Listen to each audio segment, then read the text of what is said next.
raft captain will sit in the back of the raft with everybody else in front of them.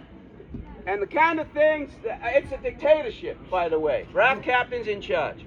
So the kind of decisions a raft captain has to make. You're in a rapid, you're racing towards a big rock. You got to go left, you got to go right. Which way are you going to go? Raft captain needs to make that quick decision and communicate to the crew. There's no time for discussion and committee meetings in that situation. Which way do you want to go? I don't know. Which way do you? Bam! Too late. All right? Another situation that will happen where the raft captain needs to take charge is when that person falls out of your raft in a rapid. The natural reaction of everybody else in the raft will be to do this. All right, now at that point, you've all got to sit down, turn the raft, paddle it, close the distance, go get that person. So raft captain, you need to be ready to snap bring your crew back to reality, right? And get them doing what they need to do to go rescue that swimmer, all right? That's just some of the things a raft captain needs to do. Okay, so as we go downriver, there is slow water and fast water, big rocks and little rocks. So in the slow water, we goof around, we splash fight, we have fun, take it easy, don't have to paddle too aggressively in the slow water. In the fast water, in the rapids, everybody should be paddling, nobody splash fighting, everybody paddling, all right? So we also have big rocks and little rocks. So we have slow water and big rock, it's no big deal, you slowly float up, you slowly bounce off. Slow water, little rock, little sneaky rock, just out or below the surface, maybe you don't see it. Your raft rides up on it, there you go. So how are you going to get off of that rock? You want to figure out where that rock is, if you can. Let's assume that that's the front of the raft, and the rock is under the front. The first thing you need to do is get all of the body weight away from that rock, as far away from that rock as you can. So the people sitting at the front need to stand up, walk to the back of the raft. If there are people in the middle, they're also going to need to move that way so that the people at the front can get as far away from that rock as possible. Once all the weight is away from the rock, and everybody's down the other end, you will notice as soon as I sit down up here, the front of that raft is wanting to lift up in the air, right? So this is what helps you get off of that rock. If it doesn't just slide off by itself, then once you've moved the weight, everybody bounce up and down in unison. That should help get it off, all right? People furthest up the other end, you can grab those ropes, pull up on those ropes, okay? Everything, all that kind of stuff will help you get off the rock. And if you're sitting close to the rock, okay, this is not moving your weight, all right? You have got to stand up and walk to the other end, okay? Maybe the rock's under one side, then people on that side stand up, walk to the other side, and then do all your shaking and everything to get it off there. If you do that for a while and nothing happens, you're still stuck, just move all the way up the other end and try again. Could be more than one rock under there, all right? So just move all the way up the other end, try again. Move it all to one side, try again. If you're stuck on a rock for long enough, and sooner or later, one of your guides will show up to help you out. Now in fast water, big rocks and little rocks cause the same problem. If you're going at speed, you hit that rock, it's kind of a jerk of the raft, that is when people fall out. They don't just fall out, sometimes they catapult out, all right? So, when you feel yourself leaving the raft, there are 3 things you can do. Number 1, make a noise and make sure everybody else in your raft knows you're leaving, all right? If you are at the back of the raft, if you're the raft captain at the back, and everybody else is facing forward, paddling hard, you go out the back like a ninja, it could be a while before they realize that you're not there anymore. The second thing you do, if you can, is grab that rope on your way out. So you stay close to the raft, you get back in more quickly. Although to be honest, you have a tendency to shoot out of that raft kind of quick. You may not have time to grab that rope. Third thing you should do is hold on to your paddle, because once you are separated from the raft, we rescue the paddles first. Think about that. Okay. Now then, so person's out the raft, they're floating with their feet up. People in the raft turn that raft, paddle towards them, close the distance until you get the raft right next to that person who's in the water. Now how do you get them back in the water? So they're down there, you're up here. The first thing you want to do before you grab a hold of them is put your paddle down and stand up, all right? Do not grab that swimmer while you're in a seated position. Because you're not going to be able to pull them in. You're just going to end up dragging them alongside the raft all the way through the rapid, and that's not a good place for them to be. All right? I'm dying. You may have to.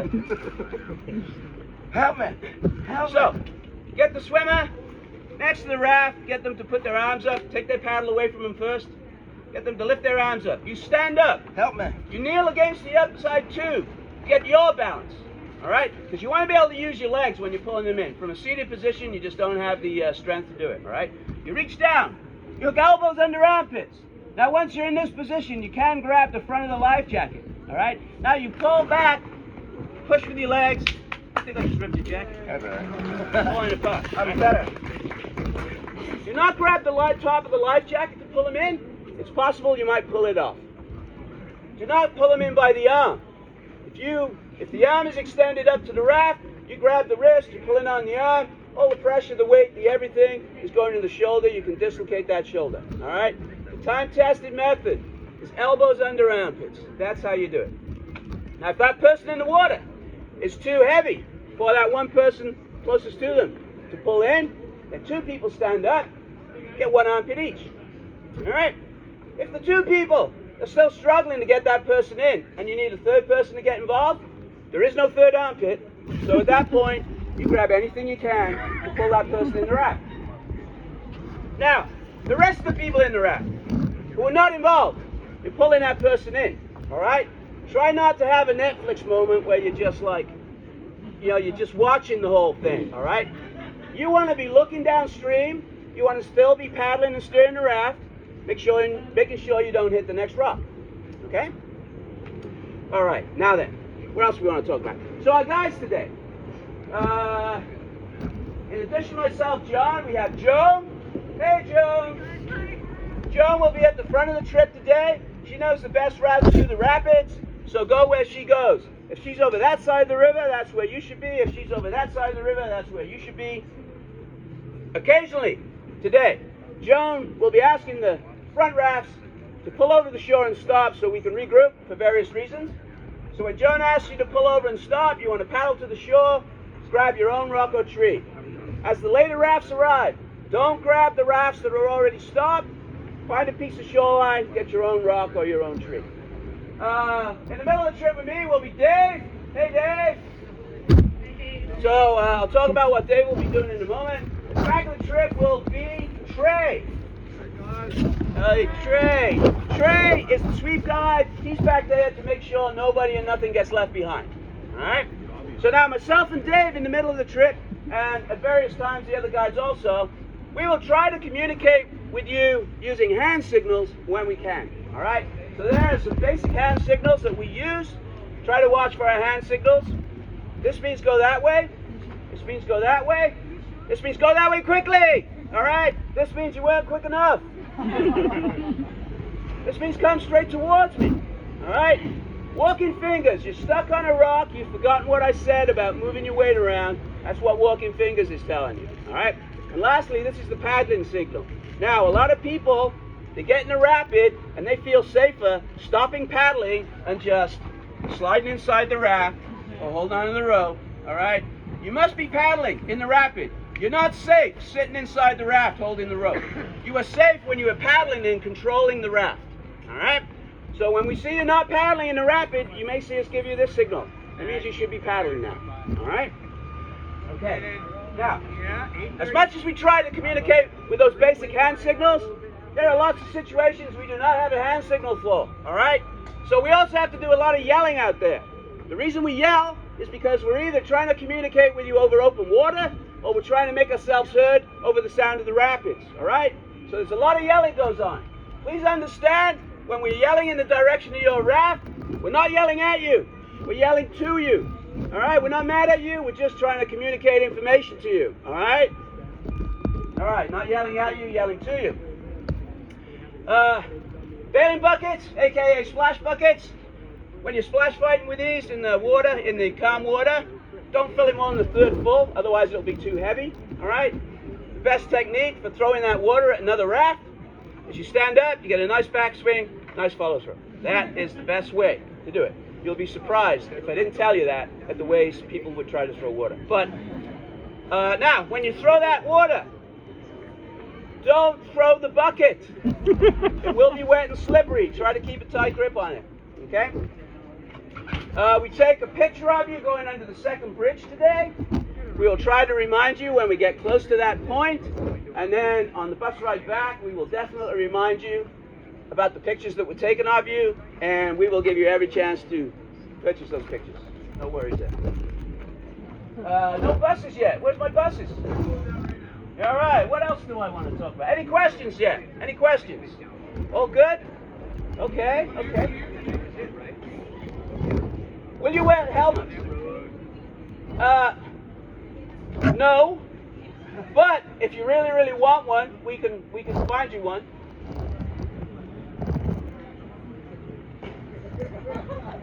So these guys at the back who are wearing helmets, they're going downriver in kayaks today. All right? All of you guys will be wearing helmets because we will be in kayaks. And some of us in our kayaks are sealed in that kayak so that when we flip upside down, we are still in that kayak, right? So that's why we wear a helmet, all right? Because then we're being held upside down by the boat.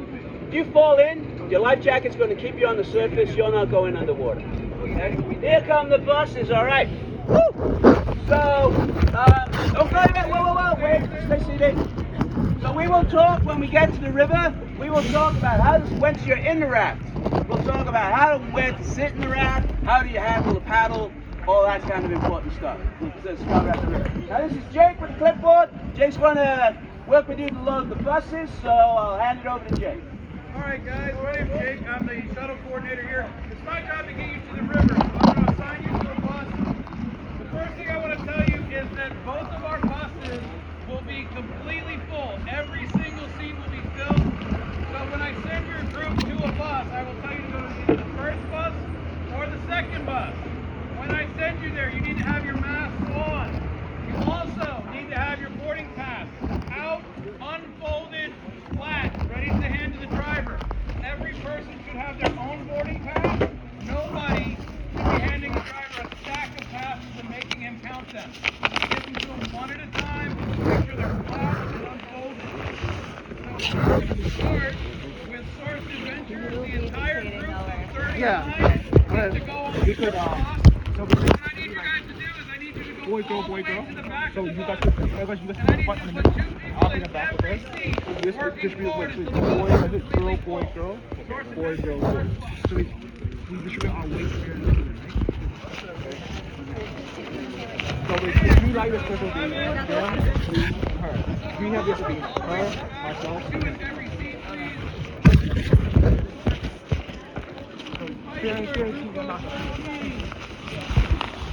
Second bus, please. That's good.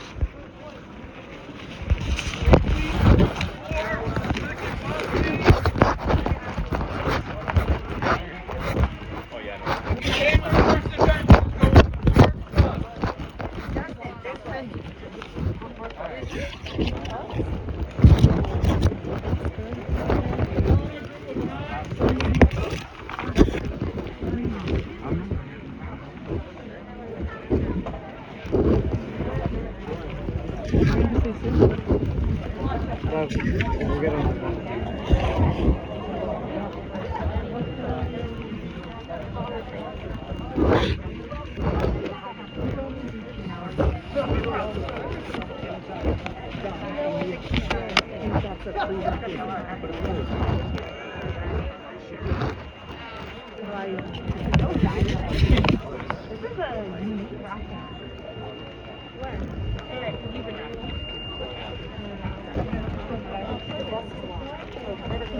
I do not want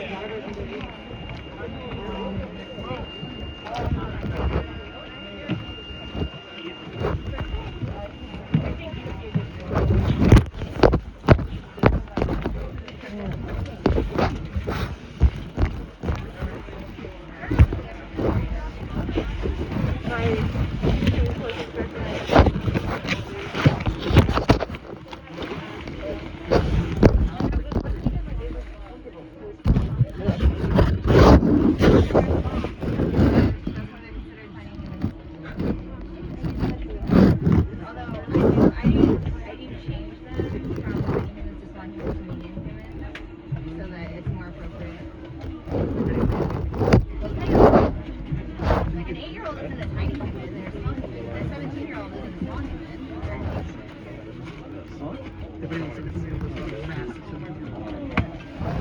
They're ready to play with No. The guy took it. Which about us should be? Remember, small round to big Have we all reached the conclusion that Sarah is draft captain? So on that? She has the most win ones. Okay, then I want to answer. You've never been whitewater rafting. You're not That's